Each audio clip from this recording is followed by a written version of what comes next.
भाई लोग देखिए, पावर स्टार पवन सिंह का 6 साल पुराना छठ गीत भी बड़ा वाला ट्रेंडिंग लिस्ट में आ चुका है, जो कि आप सब देख सकते हैं। पेन्हले महादेव पियरिया जो गाना था पवन सिंह जी का, वो बड़ा वाला ट्रेंडिंग में अभी 8 नंबर पे ट्रेंड कर रहा है जिस टाइम मैं इस वीडियो को बना रहा हूँ।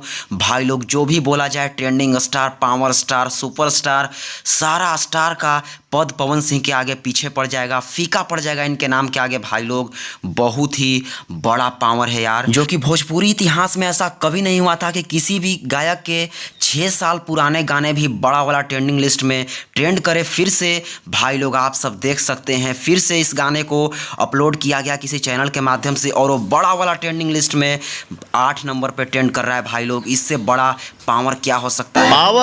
पावर एजे से शुरू होला, एजे से खत्म हुई। पावर दूसर के कहां से ले ली? सभी भोजपुरी वासियों को गर्व होना चाहिए कि पवन सिंह के नाम का भी एक सिंगर भोजपुरी में है, जो कि 6 साल पुराना गाना भी यूट्यूब के ट्रेंडिंग लिस्ट में अपना कब्जा स्थापित कर चुका है। भाई लोग, तो आप सब समझ सकते हैं कि पावर स्टार पवन सिंह का पावर क्या है और पावर स्टार के फैन का पावर क्या है। तो आप सब इस वीडियो को ज़्यादा से ज़्यादा शेयर करें ताकि सबको यह पता चल सके कि पावर स्टार पवन सिंह का पावर क्या है, जो कि आप सभी को मैंने स्क्रीन रिकॉर्डिंग प्रूफ के तौर पर दिखाया। जो कि बहुत सारे लोग बोलेंगे कि ये एडिटिंग है, लेकिन आप सब जाकर यूट्यूब के ट्रेंडिंग लिस्ट में भी चेकअप कर सकते हैं और आपने स्क्रीन रिकॉर्डिंग भी देखा। तो चलिए, थैंक यू।